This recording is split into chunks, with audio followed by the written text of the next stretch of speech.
Good morning વિદ્યાર્થી મિત્રો. આજે આપણે ધોરણ 9માં સામાજિક વિજ્ઞાનમાં લેક્ચર 5 ચલાવશું.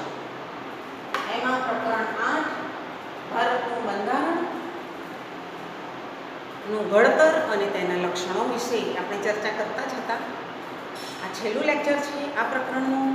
આપ સૌ વિદ્યાર્થી મિત્રો બહુ ધ્યાનથી સાંભળશો તો તમને મજા આવશે.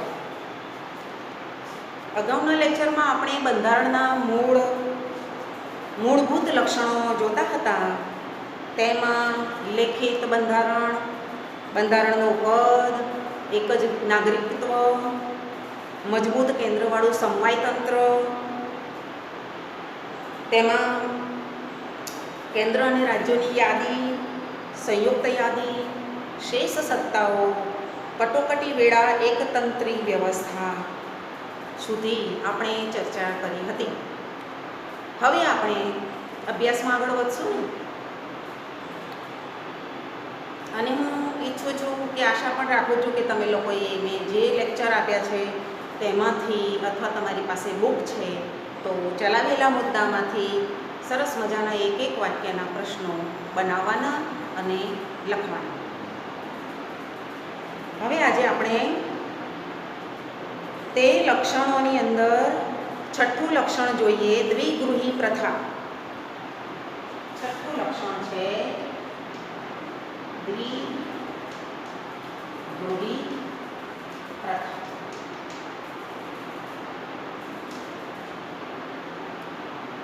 દ્વિગૃહી પ્રથામાં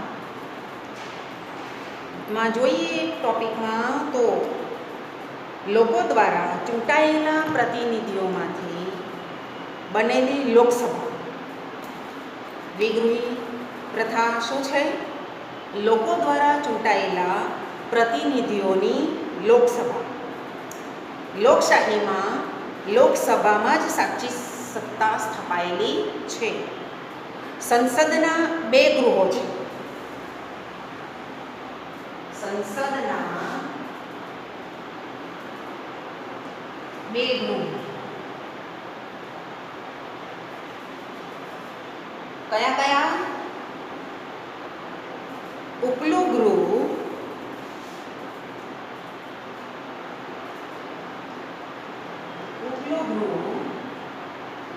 રાજ્યસભા,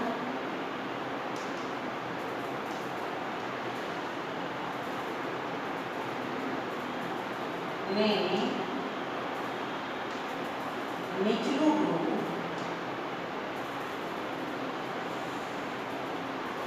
લોકસભા.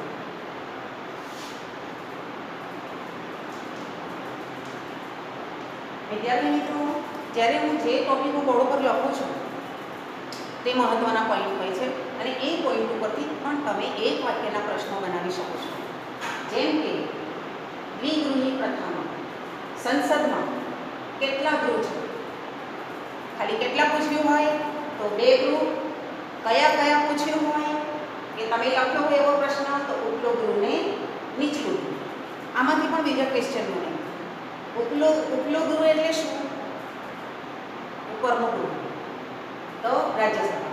નીચલું ગૃહ એટલે શું અથવા કયું ગૃહ? નીચલું ગૃહ એટલે લોકસભા. બરાબર? આટલા જ પોઈન્ટમાંથી આપણે 3 થી 4 પ્રશ્નો એક વાક્યના કે એક શબ્દના બનાવીને તમારી પાકી નોટબુકમાં લખવાના રહેશે.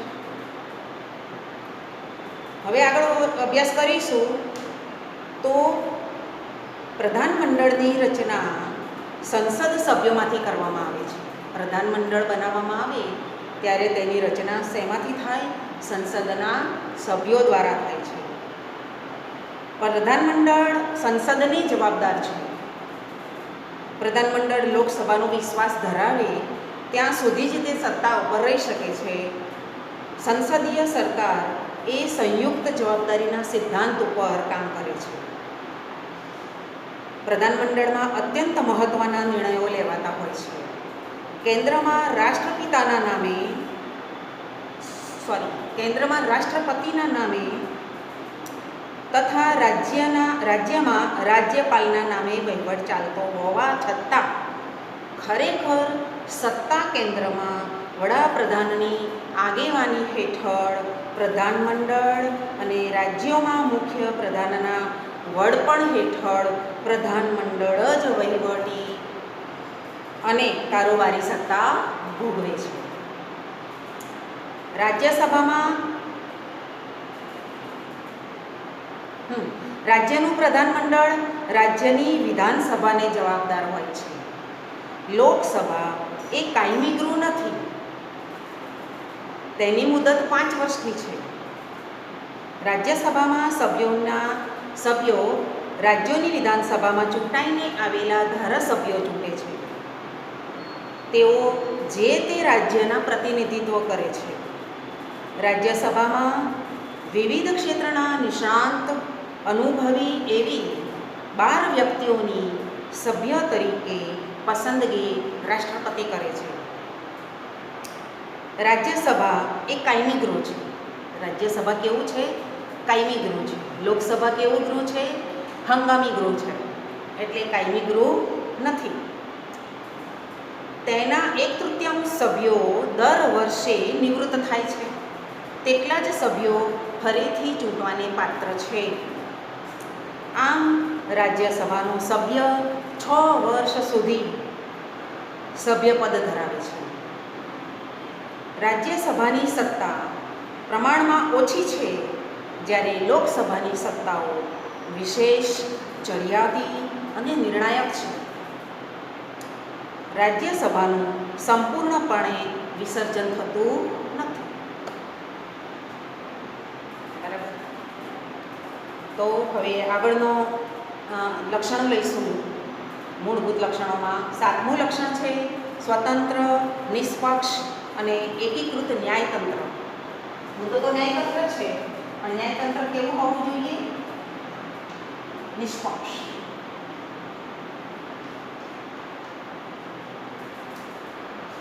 બરાબર. બંધારણીય જોગવાઈ અનુસાર ભારતમાં સળંગ, સ્વતંત્ર, નિષ્પક્ષ, એકસૂત્રીય ન્યાયતંત્રની રચના કરવામાં આવી છે, જેની ટોચે સર્વોચ્ચ અદાલત પછી મધ્યમાં એટલે કે રાજ્ય કક્ષાની વડી અદાલતો અને નીચે જિલ્લા કક્ષાની અને તાબાની અદાલતો ઉપરાંત વિશેષ અદાલતો હોય છે. સર્વોચ્ચ અદાલતના ચુકાદા ભારતમાં આવેલ તમામ અદાલતો માટે બંધનકર્તા છે. સંઘ સરકાર અને રાજ્ય સરકાર વચ્ચે બંધારણીય બાબતો કે કાયદાના અર્થઘટનો અંગે વિવાદ થાય તો તેના ઉકેલની અંતિમ સત્તા સર્વોચ્ચ અદાલતની છે. ન્યાયતંત્ર કારોબારી સ્વતંત્ર છે. ન્યાયતંત્ર શું છે? કારોબારીથી સ્વતંત્ર છે. બંધારણના રક્ષક અને વાલી તરીકે ન્યાયતંત્ર નાગરિકોના અધિકારોનું રક્ષણ કરે છે. બરાબર. આ પ્રમાણે અહીંયા આ લક્ષણ પણ પૂર્ણ થાય છે. અને હવે 8મું લક્ષણ જોઈએ, બંધારણમાં સુધારો.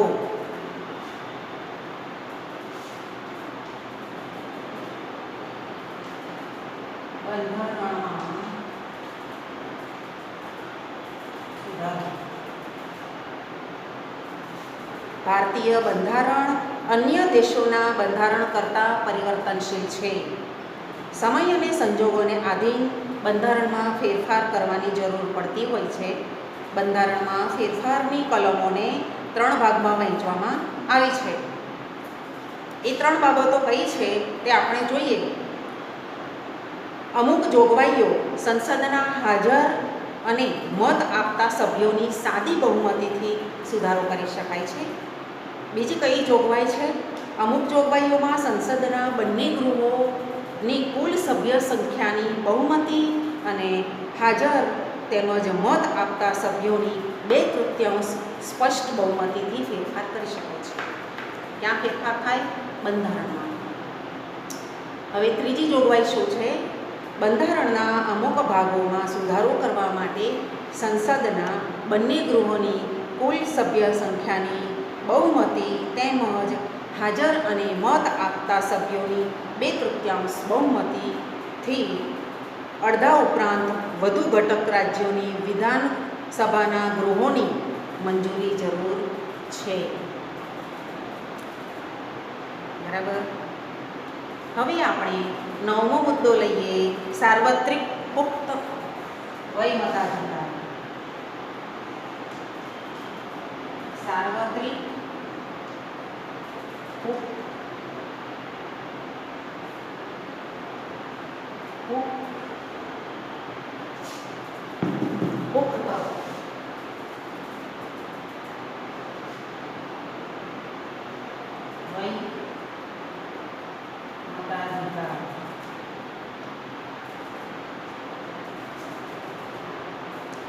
આવો મુદ્દો તો આપણે અગાઉ ચર્ચી ગયેલા છીએ.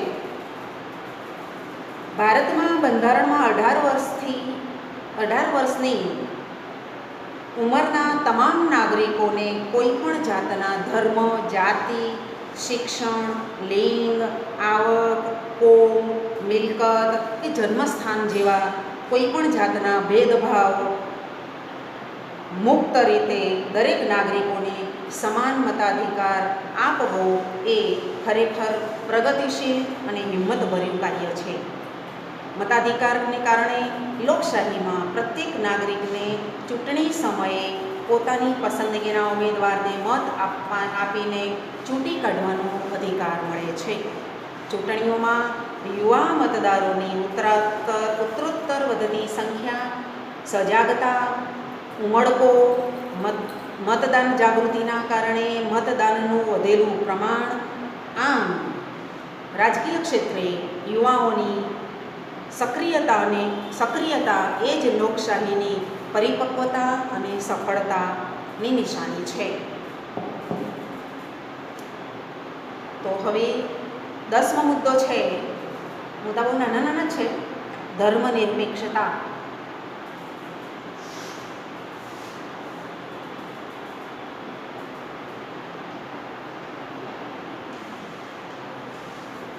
એટલે મેન સંપ્રદાય.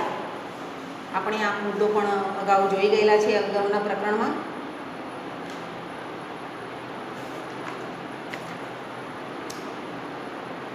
આ અંગે આમુખમાં આપણે અભ્યાસ કર્યો છે કે ભારતીય બંધારણ સર્વધર્મ તરફ સમાન દ્રષ્ટિ અને સમાન આદરભાવનો સ્વીકાર કરે છે. રાજ્ય દ્વારા કોઈપણ ધર્મને ઉત્તેજન કે ટેકો નહીં આપીને રાજ્ય પોતાનો કોઈ ધર્મ સંપ્રદાય હોતો નથી. રાજ્ય તટસ્થ છે. ભારતીય બંધારણ કોમી પક્ષપાત કે ધાર્મિક બાબતોથી પર છે, એટલે અલગ છે. રાજ્ય કોઈપણ નાગરિક પ્રત્યે ધર્મના આધારે ભેદભાવ રાખતો નથી. ધર્મના અનુયાયીઓને પોતાની પસંદગીની ધાર્મિક માન્યતા, શ્રદ્ધા, આસ્થા અનુસરવાનું, ધર્મનું પાલન કરવાની અને પ્રચાર પ્રસાર કરવાની સ્વતંત્રતા બંધારણમાં આપવામાં આવે છે. જો કે ભારતીય બંધારણમાં ધાર્મિક લઘુમતીઓને કેટલાક વિશેષ અધિકારો અને સવલતો આપી છે. સમાન નાગરિક ધારાની જોગવાઈ માર્ગદર્શક સિદ્ધાંતોમાં સમાવી આમ આ બાબતો ધર્મનિરપેક્ષ રાજ્યને ઘોષિત કરે છે. હવે 11મો મુદ્દો છે અદાલતી સમીક્ષા.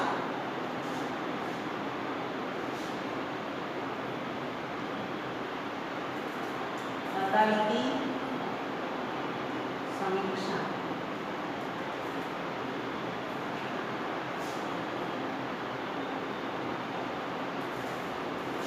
અદાલતી સમીક્ષા બંધારણનું વિશિષ્ટ લક્ષણ છે. સંઘ અને રાજ્યો દરેક પોતાના કાર્યક્ષેત્રમાં જ રહીને જે કામ કે વહીવટ કરે તે જોવાની સત્તા અદાલતને સોંપવામાં આવી છે. સંસદની સત્તાઓને અવગણ્યા વગર અદાલતી સમીક્ષા વિશેષના સિદ્ધાંતો વચ્ચે એક સુમેળ સ્થાપવાનો પ્રયાસ બંધારણમાં કર્યો છે. સંસદ કે ધારાસભ્યોએ ઘડેલા કાયદાઓ અને બહાર પડેલા આદેશો, વટહુકમો, અદાલતી ચુકાદાઓ અને બંધારણીય સુધારાઓની સમીક્ષા કરવાની સત્તા અદાલતને આપવામાં આવે છે. અદાલતને જો એમ ખાતરી થાય કે ઘડવામાં આવેલ કાયદાઓ, સુધારાઓ કે બહાર પાડેલા હુકમો બંધારણની મૂળ જોગવાઈ સાથે સુસંગત નથી, તો તેને અદાલત ગેરબંધારણીય ઠેરવી રદ-બાતલ જાહેર કરી શકે છે. 12 નંબરનો મુદ્દો છે મૂળભૂત હકો અને ફરજો.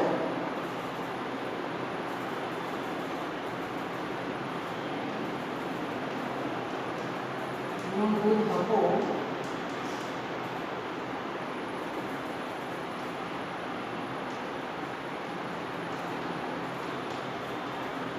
અને ફરજો.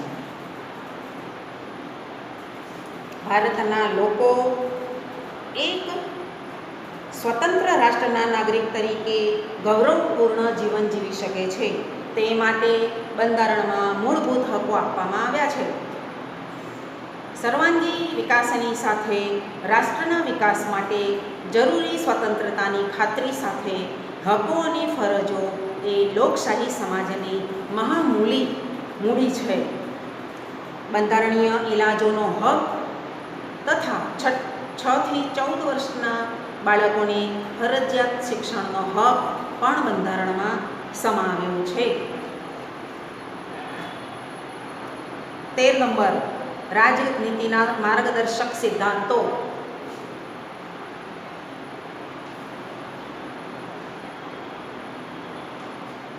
નીતિના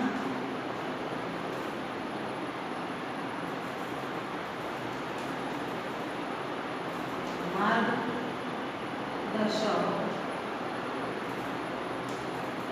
સિદ્ધાંતો. બે લાઈન છે. હવે આ પ્રકરણ પૂર્ણ થવાનું છે. લોકોના રક્ષણ સલામતીની સાથે કલ્યાણ સાધવાનો પ્રયાસ રાજ્યે કરવાનો છે. રાજ્યોને નીતિ ઘડતરમાં અને રાજ્ય શાસનમાં રાજનીતિના માર્ગદર્શક સિદ્ધાંતો માર્ગદર્શન આપે છે. તેથી પણ તે સિદ્ધાંતો માર્ગદર્શક સિદ્ધાંતો કહેવાય છે. બરાબર. હવે છેલ્લો ટોપિક છે પછાત વર્ગો અને આદિજાતિ માટેની જોગવાઈઓ. પછાત વર્ગો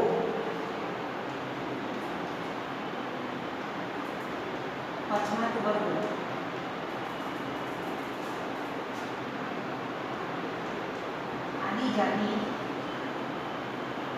માટેની જોગવાઈઓ.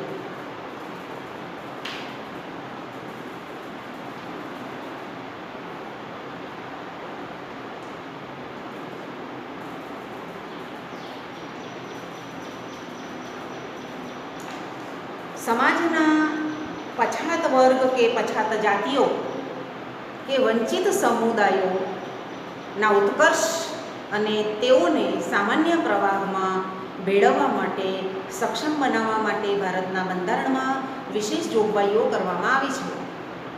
ધારાગૃહોમાં, સ્થાનિક સ્વરાજ્યની ચૂંટણીઓમાં રાજકીય પ્રતિનિધિત્વ પૂરું પાડે તે માટે અનામત બેઠકો ફાળવવામાં આવી છે. સરકારી નોકરીમાં અને શિક્ષણ સંસ્થાઓમાં પ્રવેશ માટે અનામત કોટાની બેઠકો તેઓની વસ્તીના પ્રમાણમાં ફાળવીને સમાન તક આપી છે.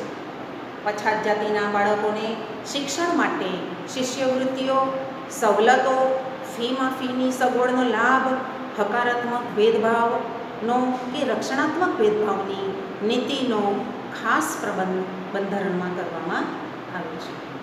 વિદ્યાર્થી મિત્રો, નાગરિક હોવાનું આપણું કર્તવ્ય છે કે આપણે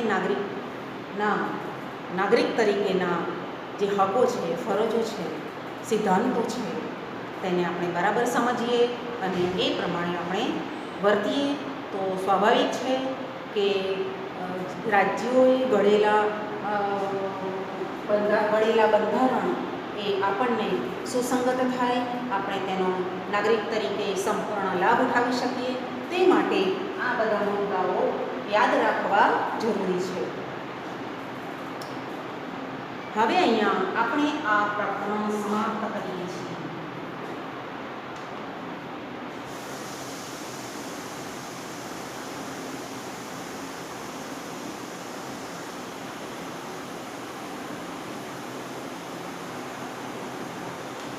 હવે હું તમને થોડુંક આ પ્રમાણે લેસન કરેલું છે તમે લોકોએ, પણ હવે આપણે લેસનમાં આ શું આપીશું તે ધ્યાન રાખો. લેસનમાં બુક હોય તમારી પાસે તો સ્વાધ્યાયના બધા પ્રશ્નો લખવાના છે. બરાબર? તો હું લેસન આપું છું તમને પ્રકરણ 8નું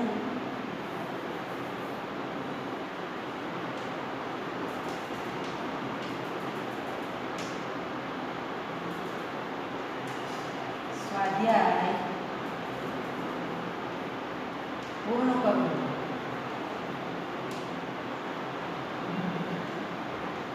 પુસ્તક હોય તો, ના હોય તો યાદ થોડુંક શું કહેવાય, રાહ જોજો પુસ્તક આવે ત્યાં સુધીમાં. બરાબર? ફરજિયાત અત્યારે એવું નથી કહેતી તમને કે આ લેસન કરી જ લેજો. તમારી પાસે પુસ્તક હોય તો કરજો, ના હોય તો જ્યારે પુસ્તક આવે ત્યારે આ પ્રમાણેનું લેસન તમારી કોઈ એક નોટમાં નોંધતા જજો, જેથી દર વખતે આ વિડીયો જોવો ના પડે કે શું લેસન આપે તો. બરાબર? એ રીતે તમારે લેસન પૂર્ણ કરવાનું જ્યારે બુક્સ આવે ત્યારે. તો હવે હું રજા લઉં છું. નમસ્કાર.